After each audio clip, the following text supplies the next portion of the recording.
He only wanted silence. But on that frozen morning in Snowmass, when Eli Turner heard the ice crack and saw a dying white Mustang fighting for breath, he didn't hesitate. He saved it. He thought it was over. But that single act of kindness unleashed something bigger. A bond that would test his courage, protect his daughter's life, and reveal a truth as wild as the Rockies themselves. Sometimes, miracles wear hooves. Before we begin, tell us where you are watching from. And if this story touches your heart, please subscribe for more. In the town of Snowmass, Colorado, where winter winds whistled like old ghosts through the spruce and the air was crisp enough to bite skin, the morning began with an uneasy hush. Snow had fallen all night, and by dawn, the valley was dressed in soft white silence. The sky was pewter gray, not yet storming but heavy with something unspoken. Maroon Lake, nestled beneath the Elk Mountains, lay frozen under a glassy crust of ice that shimmered like silver armor. Eli Turner zipped up his coat with a mechanical sort of calm, the kind learned only by men who had spent too many years pushing through pain. He was 46, with sun-worn skin and a wiry frame hardened by mountain living. His dark brown beard, flecked with gray, framed a face both rugged and tired in the way a man gets when he's buried more than just a career. His eyes were the kind that looked past you, as if still seeing something far behind. Once, Eli had been a high mountain rescue specialist. Now he lived alone in a hand-built cabin of cedar and stone, tucked close to the edge of Maroon Lake. His only companions were the whisper of trees and the memory of his daughter's laughter echoing off the walls during summer visits. June was 13 now, her hair the color of dried leaves in autumn, her laugh always just a bit too big for her frame. Eli missed her more than he admitted, even to himself. She was coming to visit in a week, and he had promised her a real winter fishing trip. One just like the old days, back before the fall, before the divorce, before the injury that turned his legs into aching road maps of old wounds. That morning, with a wooden-handled auger strapped across his back and a backpack full of bait and tackle, Eli stepped onto the lake's frozen skin. The snow squeaked beneath his boots, and each breath clouded the air like smoke. He didn't trust the ice. It hadn't been cold long enough for it to feel safe, but there were trout beneath the far cove, and that's what he needed. About halfway across, the quiet broke. A soft crack echoed underfoot, subtle but unmistakable. Eli stopped. Instinct, honed from years hanging from helicopters and rappelling down cliff faces, gripped him. He crouched, shifting his weight slowly, eyes scanning ahead for deeper blue patches in the ice that signaled safer ground. Then, he saw it. A flash of movement, not far, maybe 30-40 meters ahead. A disruption in the flat white, a hole in the ice, wide and ragged, and in it, flailing, was a creature fighting for life. At first, Eli thought it was a deer, but no, this wasn't a deer. It was a horse, a wild one, a Mustang. Its coat, slicked against its body by icy water, was white as snow tinged with gray, almost ghost-like. Long legs kicked weakly, its head arched backward, eyes shut tight, nostrils flaring with the last desperate clings to breath. But most haunting was that it still held on. Two front hooves gripped the ice edge, muscles quivering as it fought not to slip beneath the surface for good. Eli didn't think, he acted. Some men are wired that way. Where others hesitate, they move. He yanked the rope from his pack, made a loop, and dropped to his belly to distribute his weight. The cold seeped through his coat like fingers of ice. He muttered under his breath as he crawled forward. "Just hang on, fella, I'm coming." The wind picked up, carrying with it the dry rasp of branches overhead and the high-pitched whine of ice flexing. Eli threw the rope. It landed short. Again, it slipped. The Mustang flinched but didn't fight. On the third throw, the loop caught around the animal's neck. Carefully, slowly, Eli began to pull. Each inch was a battle. The horse was heavy, soaked, near frozen. The rope creaked. The ice groaned. Twice, he thought it would break beneath him. Once, he felt the whole world drop an inch. But finally, the animal lurched forward. The front half cleared the hole, then a hind leg. Then, with a last groan of pain, the Mustang collapsed fully onto the ice, gasping, twitching, alive. The air punched from Eli's lungs in a cloud of disbelief. "You're one hell of a fighter," he whispered. The next challenge was getting the animal to shore. Leaving it there meant death by frost. Carrying it? Impossible. But Eli was nothing if not inventive. He laid his coat out like a crude sled, rolled the Mustang atop it, and began dragging. An hour passed, maybe more. The sun dipped behind clouds, casting long shadows that made the snow seem bluer, the trees taller. Eli's back screamed. His fingers felt like glass. But the cabin door finally appeared ahead, and behind it, warmth, safety, a chance. He didn't have a stable, just a room with a fireplace and old blankets. But it would do.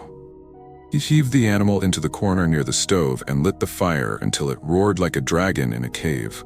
Only then did he see the full animal. It was young, but not a colt, maybe 4 or 5 years old. Male. Built for speed, with strong shoulders and long legs. Its coat was an unusual color, not pure white but frosted silver, with pale dapples like snowfall patterns across its flank. One ear was notched, likely from a past fight.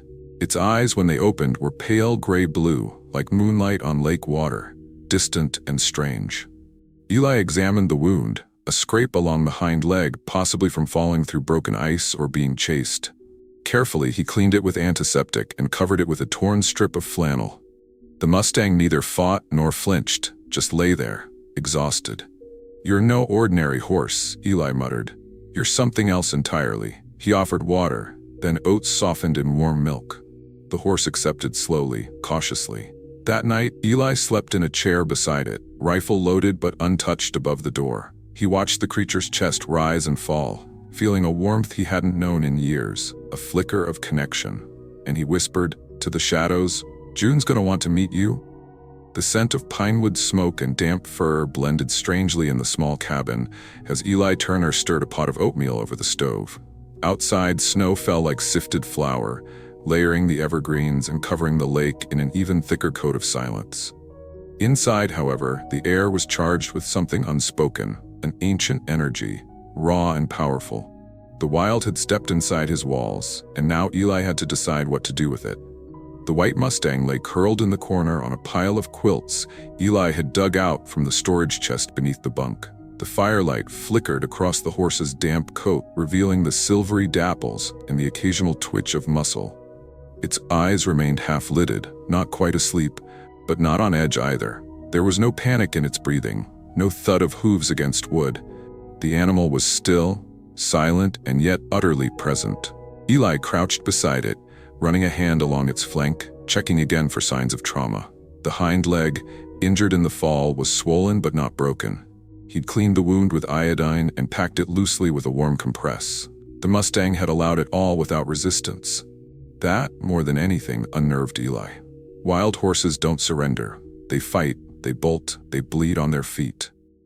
But this one had looked at him like it understood. "You're not just any stray," Eli murmured. "You've seen things, haven't you?" For a moment, the horse's eye flicked open, catching the light just so. The pale gray iris sparkled like mica beneath mountain frost. Eli paused and gave a half laugh under his breath. "Frost," he said. "That's what I'll call you. Suits you." He stood and ladled the hot oatmeal into a bowl, adding water to thin it down. He left the dish on a wooden tray near the horse's head, not pushing it, just placing it there. The cabin groaned as wind brushed its walls. Eli sat down in his old rocking chair, one that creaked just slightly with each motion. The rifle still hung above the door, untouched. As Frost began nosing the bowl gently, slow, deliberate, Eli leaned back and drifted into thought. Images rose, unbidden, from deep memory. The dust road of his childhood farm, a tangle of barbed wire, a young Eli face down in the dirt, leg caught, screaming. And the horse, brown, broad-backed, a gentle giant named Boone, who had stopped, turned, and braced its flank beside the fence until Eli could pull himself free. That had been 40 years ago. Boone had died the next winter, but the bond never did. He hadn't thought of Boone in years.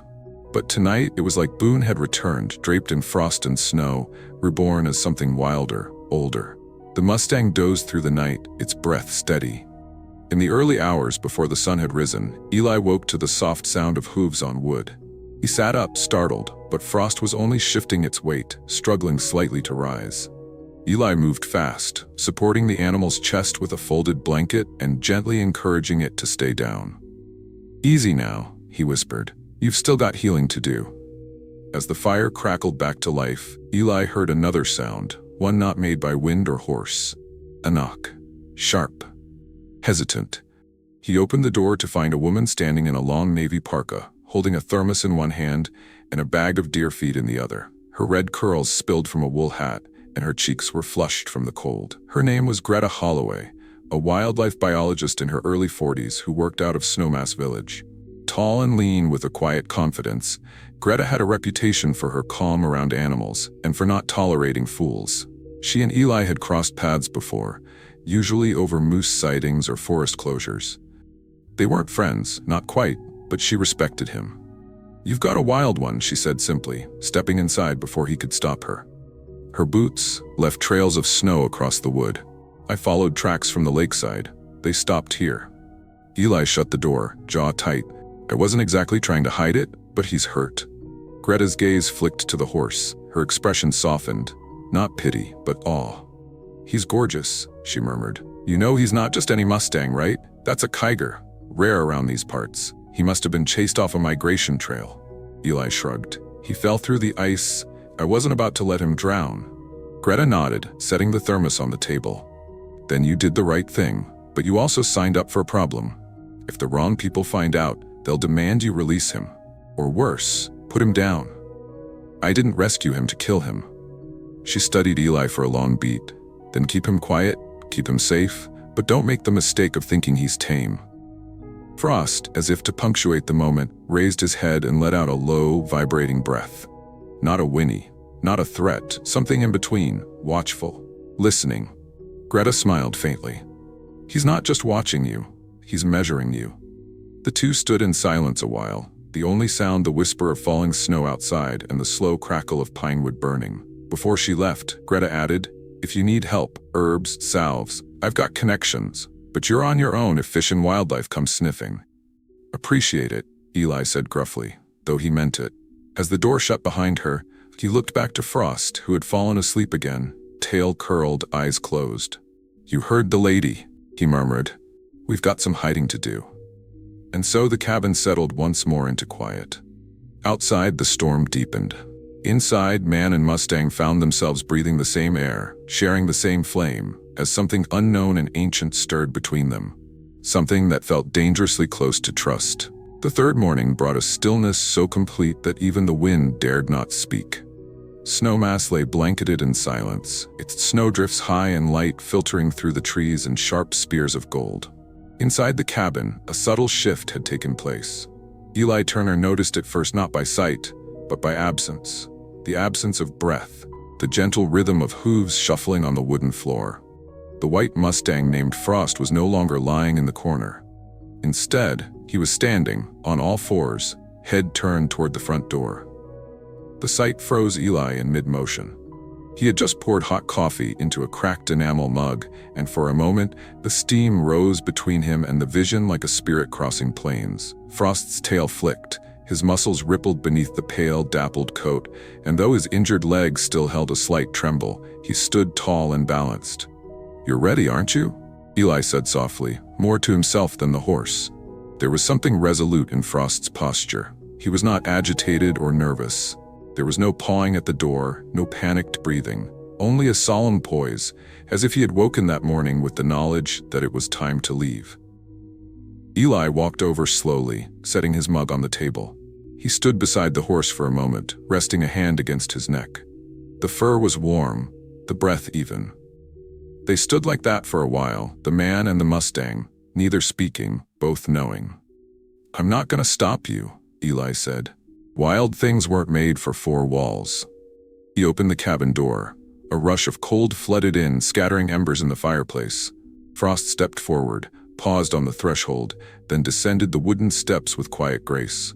Snow crunched beneath his hooves, and without looking back, he trotted into the tree line, swallowed by the forest. Eli stood at the doorway long after the silver tail disappeared into the furse. His hands felt oddly empty. He'd known Frost wouldn't stay, but he hadn't realized just how deeply the creature had stitched itself into the quiet rhythm of his days. That afternoon, to occupy his hands and thoughts, Eli pulled out a coil of old paracord from a drawer. He wove it into a thick rope loop, knotting it with steady fingers. From a leather pouch, he retrieved a small, smoky quartz stone, something June had once found on a trail near Aspen and given him as a guardian charm. He threaded it onto the center of the collar and tied it tight. "A sign," he muttered, "so I'll know it's really you if you come back." He left the collar hanging by the porch, looped over a rail post where the wind could whisper through it and the sun could warm the quartz. That night, Eli couldn't sleep. The cabin felt too quiet. The kind of quiet that hummed in your bones and made you question the choices you didn't know you were making. He stirred the fire, then sat by the window, watching the pale moon cast long shadows through the pines. He wondered if Frost had rejoined a herd or simply disappeared into the hills. It wasn't until just after midnight that he heard it, a muffled thump, then the delicate crunch of snow. He rose, cautiously, rifle still slung above the door. Pulling on his coat, he stepped onto the porch. Moonlight painted the ground in soft silver, and there, around the edges of the clearing, were the unmistakable half-moon prints of hooves, circling the cabin, leading nowhere, watching, perhaps. Eli didn't call out. He simply turned toward the trees and whispered, "You came back, didn't you?" By dawn, there was no horse to be seen. But near the tree line, standing motionless beneath a snowy pine, was Frost. He was farther off this time, maybe 20 yards, not approaching but not fleeing. He stood like a sentinel, gazing toward the cabin, his head tilted just slightly. Eli raised his hand in a slow wave. Frost didn't move, didn't blink. Then, after a few minutes, he turned and melted back into the woods. Later that morning, while chopping firewood behind the cabin, Eli heard tires crunching over snow. The sound was rare enough to raise alarm. He wiped his hands on his jeans and walked around front just as a forest green pickup pulled into view. The door opened, and a man climbed out. He was tall and built like a tired linebacker, broad shoulders, close-cropped white hair, thick beard under a worn ranger's cap. His name was Wade Coates, a U.S. Forest Service field inspector for the Roaring Fork District. Eli had met him a few times at town council meetings. Wade was known for his no-nonsense attitude, a man who believed the law of the land was sacred and shouldn't be bent by sentiment. "Turner," Wade said, stepping forward with a clipboard in hand. "You seen anything unusual near your property the last few days? Tracks, animal movement, anything like that?" Eli narrowed his eyes. "Depends what you call unusual. It's the backwoods. Animals move." Wade grunted. "We had some complaints from a cattle rancher south of the ridge. Said something's been sniffing too close to his fence line. Claimed it looked like a white horse, or maybe a wolf. He wasn't sure, just wants it gone." Eli crossed his arms. "You think I'm sheltering livestock now?" Wade looked him over.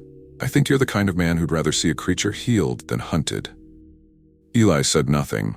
The ranger didn't push. Instead, Wade handed over a small flyer, handwritten and photocopied, warning local residents to report sightings of unfamiliar wild horses due to potential disease risks. There was no picture, just a vague outline. "I'm not saying it's yours," Wade said, turning back toward his truck.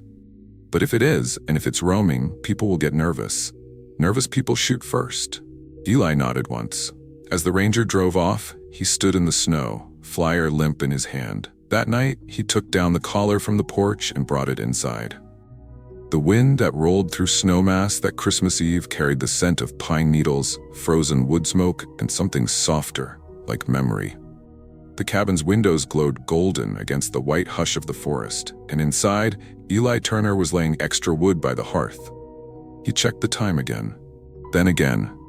Outside, the snow fell in swirling spirals, and Frost was nowhere to be seen. He adjusted the blankets on the old couch, then glanced at the kettle warming on the stove. Something about waiting for June always turned him restless. She'd taken the bus from Denver that morning, her mother's idea of a Christmas gift. And Eli, who hadn't seen her in 6 months, found himself nervously scrubbing floors, tidying up corners he never noticed before. Trimming the small pine tree he dragged in from behind the ridge and decorated with pine cones and little brass horseshoes. When the knock finally came, Eli was at the door before the second rap. June stood bundled in a cranberry red parka, her freckled face peeking out from a hood lined in white fur. She was 13 now, taller, with long limbs and brown hair pulled into a lopsided ponytail. Her boots were mismatched, one lace tighter than the other, and her backpack had 3 keychains: a howling wolf, a pink guitar, and a plastic camera. Her eyes, still that bright spring green, lit up at the sight of him. "Dad," she said, launching herself forward. Eli caught her in a firm hug, suddenly aware of how much thinner she felt, how long it had really been. "You're freezing," he muttered, ushering her in. Denver was rainy. "Snow only started halfway here," she replied, glancing around the cabin like it was the set of a favorite movie she'd only half remembered. The two settled in quickly. June pulled out a bag of homemade cookies from her pack. Eli poured them both hot chocolate. The fire cracked. The kettle whistled. Snow gathered outside, erasing every path but the one that led them here. That evening, after dinner and stories about school, Eli caught her watching him as he stared out the frosted window again. "What are you looking for?" she asked, curious. He hesitated, "Just checking the tree line." "For what?" "A horse," he answered without blinking. June squinted. "Like a real horse?" Eli nodded. "Wild one. Found him in the lake weeks ago. Pulled him out of a hole in the ice. Stayed here for a few days." June raised an eyebrow. "You had a wild horse in the cabin?" "Sure, Dad. I'm serious. White coat, gray dapples. Hurt his leg. I named him Frost." June tilted her head, clearly skeptical but intrigued. "Why didn't you take a picture?" Eli scratched his beard. "Didn't feel right. It wasn't about that." She studied his face for a long moment, then let it go. But when she looked out the window before bed, she paused for longer than usual. The next morning, Eli was chopping kindling when he heard the back door creak open. June stepped out onto the porch, wrapped in a quilt and wide-eyed. "There's a horse," she whispered. Eli turned, expecting disappointment. But there, just beyond the fence line, standing beneath a snow-heavy fir, was Frost. His coat shimmered in the morning light, silver and white against the blue of the pines. His ears flicked, his breath steamed. He stood perfectly still, head slightly lowered, eyes fixed on the cabin. June gasped. "Oh my gosh, he's beautiful. He's real. He's actually real." Eli placed a gentle hand on her shoulder. "Stay here. Don't approach him. He's wild, skittish." "But he's watching us," she whispered. "He doesn't look scared. He's cautious. That's how he stayed alive." June wrapped the quilt tighter. "Can I talk to him?" Eli smiled. "You can. Just don't expect him to answer." Over the next few days, Frost appeared each morning and disappeared each night. June began keeping a notebook, sketching his outline, noting his movements, estimating his age and speed. Eli was surprised, impressed even, at how naturally she observed. One afternoon, she stood beside the porch railing for nearly an hour, completely still, waiting for Frost to blink. Their bond rekindled slowly in those moments. At night, they sat by the fire. June nestled into the old couch with her sketch pad, while Eli sharpened tools or told stories. She asked about the rescue, about what it felt like to pull something so wild and heavy from death. "It was instinct," Eli admitted. "I didn't think. I just moved." "Do you think he remembers?" she asked. "I think animals remember things that matter: pain, shelter, kindness." One evening, as they finished their dinner of venison stew, June grew quiet. Her hands fidgeted in her lap. "Do you think I could touch him? Just once?" Eli hesitated. "That's not up to me. That's up to him." "Could you teach me how to try, the safe way?" He considered it, then nodded. "Tomorrow morning before sunup, if he shows." True to her word, June rose early. Eli guided her through it, how to approach from an angle, not head-on, how to keep her posture relaxed, not afraid, how to lower her eyes when Frost looked too long. But the moment wasn't right. That morning, Frost stayed at a distance, his eyes unreadable. Still, June didn't complain. She returned to the cabin with cold fingers but bright eyes. "He's not ready," she said, "but I think he's thinking about it." Later that day, they heard a knock on the door. Not Wade this time, but a woman. Maggie Rayner, a neighbor, who lived about a mile up the road. She was in her late 60s, sturdy and round-faced, with a heavy knitted scarf and a thick Minnesotan accent that clung to every syllable. She brought cranberry muffins and stories.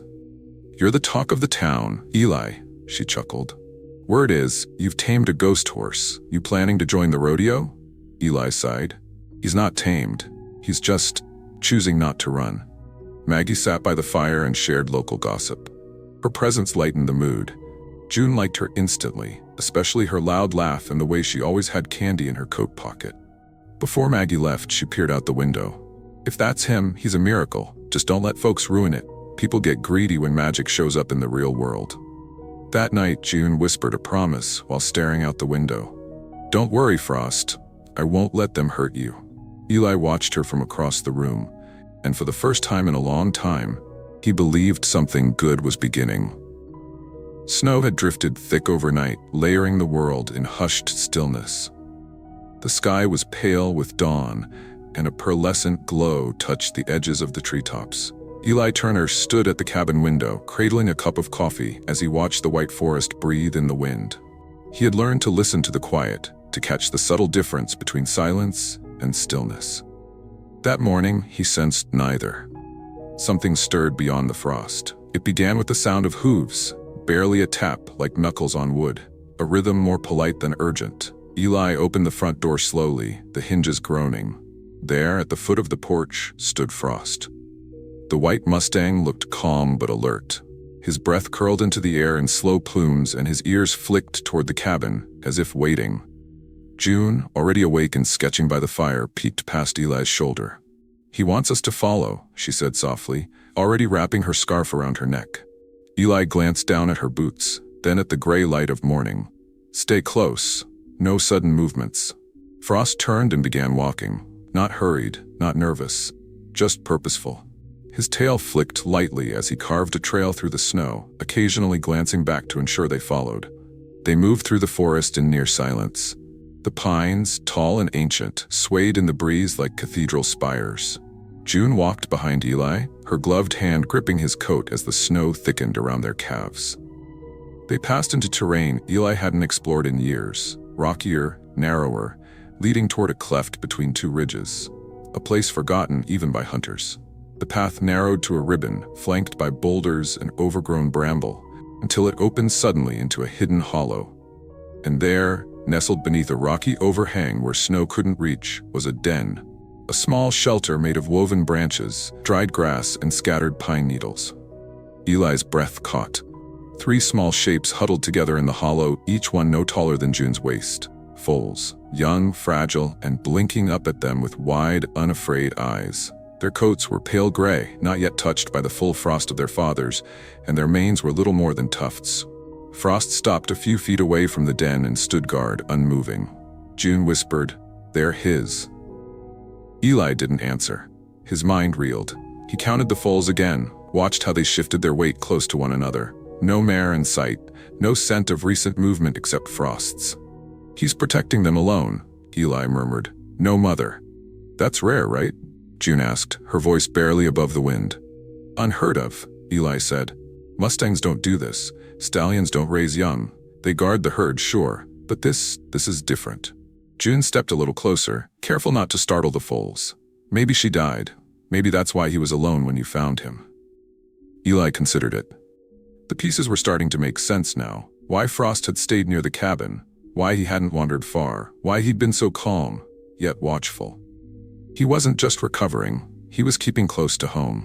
The smallest foal, a filly with a streak of dark gray down her nose, took a tentative step toward June.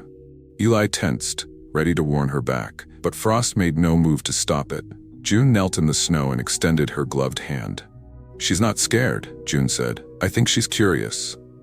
The filly sniffed, blinked, then retreated quickly back to the safety of her siblings. It was brief, but it was enough to ignite something in June's eyes. "They're beautiful," she said, standing slowly, "and they trust him. I can see it." Eli nodded, his throat tight. "This place, it's sacred. You can feel it."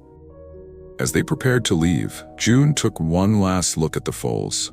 "What happens to them when we go? If people find them?" Eli didn't answer. He didn't need to. The thought of the foals being discovered by ranchers, rangers, or worse was a knot in his gut. He knew this place had to remain secret, and now? So did June. On the way back, Frost stayed behind. He didn't follow them home. But just before the tree line disappeared behind them, June turned around. Frost was still there, watching. That evening, Eli sat at the table with a notebook open. His handwriting was slow and blocky, the result of years without practice, but he began sketching the layout of the hollow, the landmarks, the routes in and out, places where someone might accidentally stumble upon it. Across from him, June was silent, drawing the smallest foal in her sketch pad. "You think he wanted us to see them?" she asked. I do, Eli replied. He was showing us something important, a reason. June tapped her pencil. Then we should help him keep them safe. Eli smiled faintly. You're sounding more like your old man. That night, as wind howled around the cabin, a new resolve settled in Eli's bones. He wasn't just looking after Frost anymore. He was looking after a future. The sun rose that morning like melted copper spilling over the Elk Mountains, casting long golden stripes through the pines that surrounded the Turner cabin. It was the kind of morning that demanded motion, too beautiful to waste, too sharp with light and wind to ignore. Eli felt it in his bones, that ache for the trail. June felt it too. Restless after days of sketching Frost and his foals from afar, he packed their gear with practiced hands: water, thermos of cocoa, a blanket, a basic first aid kit, and a small flare gun, just in case. June slipped her camera into her coat, a compact model with a cracked viewfinder, and laced her boots while bouncing on her heels. Where are we going today? She asked as Eli swung the canvas pack over his shoulder. Up to the ridge near Pine Hollow. There's a waterfall there, half frozen this time of year. You'll want your sketchbook. The path was steep but well packed with snow. Their breath frosted with each step, boots crunching rhythmically beneath them as they followed the narrow trail through groves of fir and aspen skeletons. June kept pace well, asking questions about frost formations and elk tracks, absorbing every word Eli offered like water and dry soil. After nearly an hour, they reached the overlook. Before them, the waterfall spilled down a rock face in frozen ribbons, catching sunlight like cut crystal. The ice glistened in pale blues and sharp whites, roaring silently with held breath. June gasped and immediately dropped to a knee, pulling her sketchpad from her coat. "Give me 5 minutes," she pleaded. Eli smiled, letting her work. He walked to the edge and took a deep breath of the cold, clean air. It reminded him of the old rescue days, those few moments at the summit before the real work began. Adrenaline wrapped in stillness, but then something shifted. A sound, low, heavy, rustling. It wasn't wind, it wasn't snowfall. Eli turned toward the source just as the bushes across the clearing parted. A mountain lion emerged. It was thin, too thin, ribs showing beneath patchy tan fur, eyes sunken but bright with hunger. It moved with a limp, its back paw dragging slightly, but its head was up and it was looking directly at them. Eli's breath hitched. He stepped between June and the cat immediately. "Don't move," he said, voice low. June froze behind him. "Dad?"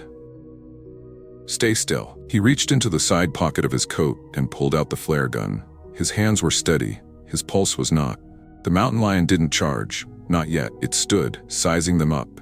Its tail flicked once, slow and deliberate. Then it stepped forward. Eli raised the flare gun, aimed skyward, and fired. The crack echoed like a gunshot, and a burst of red fire screamed into the air. The cat flinched, but only for a moment. Then it resumed its slow approach, undeterred. "It's starving?" Eli muttered. "It's desperate." "Do we run?" June whispered. "No, never run." He backed them slowly toward the trees. The terrain was uneven, rocks glazed in ice, hidden roots. One bad step and June would go down. That's when it happened. June's foot caught on a half-buried log. She yelped and crumpled into the snow. The lion twitched forward, ears pinned back. "Stay down!" Eli barked, stepping between her and the predator, lifting the flare gun again with trembling fingers. Only one shot left. The mountain lion crouched low, shoulders coiled like springs. Eli's mind flashed with the screams of past rescues, the blood, the weight of men he couldn't save. He remembered slipping from a ledge in the Rockies, hanging by a cord with a man's broken arm across his chest. He remembered what it cost to protect a life, and he knew, without hesitation, he'd pay it again. "I've got you," he said to June, his voice fierce, anchored. The lion pounced. Eli fired the second flare into its path, a last chance to deter it. This time it worked, barely. The beast veered, hissing as the flare exploded in its face, then spun in a disoriented circle and bounded away into the brush, panting hard. For a long moment, silence returned, except for the sound of June crying quietly into her scarf. Eli dropped to his knees beside her, pulling her close. "You're all right," he said. "It's over." Her arms clung to his coat. "You didn't even flinch." "Yes, I did," he whispered. They sat together for a while, snow melting against their warmth. On the hike back, June was quiet, her face pale and thoughtful. Halfway down the trail, she asked, "Did that ever happen before? When you were rescuing people?" Eli nodded. Not with a lion. But I've faced things I didn't think I'd live through. You don't wait to feel brave. You move anyway. When they reached the cabin, dusk had settled, casting everything in blue. That night, June curled up with her sketchbook, drawing not just the waterfall, but the lion. Its gaunt face, its hollow eyes, the muscles caught mid-leap. Eli stood at the window, hand resting near the rifle now placed closer to the door. He knew this wasn't over. The cat was still out there. And so was Frost. And the foals. Every life here was balancing on a narrow edge. That night, sleep didn't come easily. The fire burned low, casting long flickers of gold across the cabin walls, but Eli Turner sat wide awake at the window, the loaded rifle resting on his lap. Outside, the wind had changed. It wasn't the steady breath of the mountain anymore. It had teeth, sharp and unpredictable, gusting down from the ridges with a purpose. Something out there was stirring, and Eli could feel it in his bones. June had finally dozed off, curled up on the couch with her sketchpad still open beside her. On the page was a near-perfect image of the gaunt mountain lion, caught mid-leap, its eyes wild and empty. She hadn't spoken much since their return from the ridge, but the way her pencil had moved told Eli everything. Fear, awe, and something deeper, trust. The knock came just before dawn. Not on the door this time, but the side of the cabin. A heavy thud followed by a scraping sound. Eli moved fast, careful not to wake June, and stepped outside with the rifle held low. Frost stood there. The white Mustang was trembling, breath coming hard, foam at the corners of his mouth. There was blood, fresh, streaked down his left flank, staining his silver coat with dark rivulets. His eyes were wide and wild, but not with panic, with pain. "God," Eli muttered, lowering the rifle. "What happened to you?" Frost stumbled forward and then paused, looking back toward the trees. Eli followed his gaze, and there, just beyond the clearing, was the cat. The same mountain lion, but it wasn't alone. It circled near the edge of the trees, pacing, and behind it, partially obscured by branches, was the carcass of a deer. Fresh, dragged halfway through the brush. The cat's eyes burned with hunger, not just for food, but territory. It had come back to finish what it started. Then came the scream, not human, equine, from the direction of the pine hollow. Eli's blood ran cold. "The foals," he whispered. "He's after the foals." Before he could move, Frost reared up, letting out a shrill, trumpeting cry. And then, like lightning tearing through snow, the stallion charged. The mountain lion spun, surprised, but Frost collided into its side with crushing force. Hooves lashed out, once, twice, striking the cat's ribs. The predator yowled, slashing out with claws, catching Frost just behind the shoulder. Blood sprayed across the snow. Eli moved without thinking, motioning June, now awake and terrified, to stay inside. He grabbed the flare gun again, loaded from the stash near the hearth, and ran toward the fight. As Frost backed off for a second strike, the brush exploded with movement. 3 more Mustangs emerged, wild, lean, and dust-colored. They weren't as large as Frost, but they were fast, coordinated. A mare with a dark mane flanked Frost's left, biting at the cat's tail. A younger, spotted stallion darted from behind, driving the cat backward. The last, a golden foal barely older than the ones in the hollow, stomped and shrieked from the trees. It wasn't a herd, it was a family. Together, they forced the mountain lion back, deeper into the trees. When Eli fired the flare, the light blazed through the canopy, sending the predator scrambling, ears pinned flat. It vanished over the rise, limping and beaten. The clearing went still. Frost stood at the center, sides heaving, legs shaking. The wound on his shoulder bled freely now, red on white. His herd, if that's what it was, circled him, brushing against his sides, nipping gently as if checking for breath. June burst from the cabin barefoot, her coat flapping behind her. "Frost!" she cried, falling to her knees beside him. Eli was there in a moment, rifle slung, hands reaching instinctively for the pack he kept near the door. Inside it, gauze, a clean cloth, iodine. Years of rescue training came back in a rush as he pressed the cloth to the wound. Frost didn't fight, just stood there, panting, eyes fluttering. "You saved us," Eli said under his breath. "You saved them." The mare, darker and narrower than Frost, but with the same silver streak on her nose, nudged June softly. She was cautious but calm, her body scarred with old bites and healed scratches, proof she had survived things most domestic horses never imagined. Her presence beside Frost was not submission, it was loyalty. June stroked Frost's side gently, "He's your leader, isn't he?" she whispered to the mare. The younger stallion stomped at the snow, ears twitching, keeping watch on the trees. The foal stayed close to the mare's flank, eyes wide but steady. Eli cleaned Frosted's wound as best he could and bound it with gauze and strips of old cloth. When it was done, he sat beside the horse in silence, one hand resting on its neck. "You're not just a wild animal," he said. "You're a sentinel." The wind changed again, softer now, warmer. The sun had begun to rise behind the pines. The Mustangs didn't linger long. Once Frost had steadied himself, they moved away, slipping into the forest with the same fluid grace they'd arrived with. But before disappearing, Frost turned one last time. He looked at Eli, then at June, and dipped his head low. Not in fear, not in exhaustion, in recognition, a gesture not of instinct but of bond. The wind had softened by the time New Year's snow dusted the cabin's rooftop in glittering silence. Morning came slowly in Snowmass, Colorado, as if even the sun was reluctant to wake the mountains. Inside the cabin by Maroon Lake, Eli Turner stood beside his daughter's packed duffel, tying the last strap as June adjusted her scarf in the mirror. Her eyes flickered between excitement and sadness. "You'll be home before you know it," Eli said, voice quiet. June hugged him tightly. "I don't want to forget." "You won't," he replied, arms wrapping protectively around her. "Not something like this." They had lived more in those 3 weeks than most do in a year, not just in miles walked or firewood split, but in the way Frost had entered their lives like a gust from a time older than memory, in the way a wild Mustang had bled for them, and in the stillness that followed, where trust had replaced fear.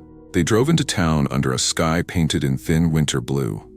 The roads were clear enough for Eli's battered truck to rumble through, tires humming on ice-packed curves. June sat in the passenger seat, her backpack resting on her lap, fingers absently tracing the spiral binding of her sketchbook. She didn't speak much during the drive. Her mind was still on the ridge, on the foals, on the way Frost had turned back and bowed his head in that final moment before disappearing into the trees. At the Snowmass bus station, a small building warmed by a flickering propane heater and an old man named Gary Donlin who ran the ticket desk and served as the unofficial town historian, June handed over her ticket with a soft smile. Gary, thin and stooped with eyes like silver dimes, glanced between her and Eli. "You two look like you've been through a legend," he said. June gave him a tiny smile.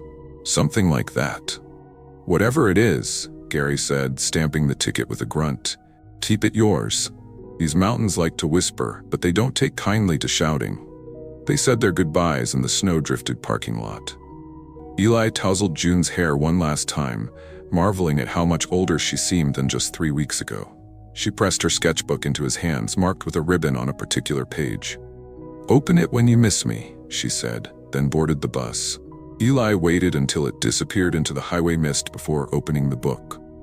On the marked page was a charcoal drawing of Frost, not in motion, not fighting, but simply standing among the trees, head slightly lowered, body calm, eyes soft. Behind him were the 3 foals nestled beneath a pine bough, and above them, ghost-like, the shape of a man and a girl, half memory, half story.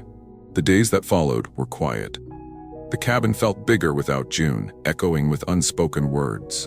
Eli kept the stove lit and the rifle close, though no mountain lions returned. Sometimes in the evenings he'd wander to the edge of the woods and sit on the log near the old fire ring, listening. And sometimes, just sometimes, he would see him. Frost, half shrouded by snow-heavy pines, standing still in the tree line, always at a distance, always silent. He never stepped forward, he never stayed long, but he came, watching, guarding, remembering. One evening, Eli brought out the collar he had made weeks earlier, the paracord woven with June's smoky quartz charm. He walked to the edge of the clearing and hung it over a branch, high enough to sway in the wind like a wind chime for spirits. "This is for you," he said to the darkened woods, "so you'll always find your way back." Winter thawed slowly in Snowmass. By February, the lake had begun to crack in patches, its ice humming with change. March brought the scent of pine resin and wet earth. Spring didn't arrive all at once, but in hints, a robin's call, a mist that felt less bitter, the first soft buds on the trees. In the city, June adjusted to life among fluorescent lights and crowded hallways. Her classmates laughed when she told the story. "A wild horse saved your life?" they said. "Sure." But June didn't mind. She knew what had happened. She had drawn it, lived it. She kept a piece of Frost's hair in a pressed envelope inside her journal. When asked what she wanted to be when she grew up, she no longer hesitated. "A wildlife conservationist," she told her teacher, "for wild horses." Over time, that answer didn't change. By the time she was 17, she was volunteering at a sanctuary. At 20, she was giving lectures about preserving wild bloodlines. And by 25, she had founded her own nonprofit, Frostwatch, a nod to the winter that changed her forever. Meanwhile, Eli remained in the cabin by the lake. He grew older, slower, but his days were full, carving wood, keeping journals, tending the trails. People sometimes hiked near his land, asking about the white horse rumored to roam the trees. He always smiled. "Don't look for him," he'd say. "If he wants to be seen, he'll find you." In the deep summer, when the air was warm and the trees rich with green, June returned, with her camera, a notebook, and her daughter in tow. The little girl had Eli's eyes and June's laugh. She called the old man Papa Frost and believed every story her mother told her. One evening, after a cook fire and s'mores, June lifted her daughter onto her lap and pointed to the tree line. "You see those woods?" she whispered. The girl nodded. "Somewhere in there lives a horse unlike any other. He walks like mist, watches like a sentinel, and once he saved me and your grandpa." "Do you think he's still there?" the girl asked. Eli smiled from his chair.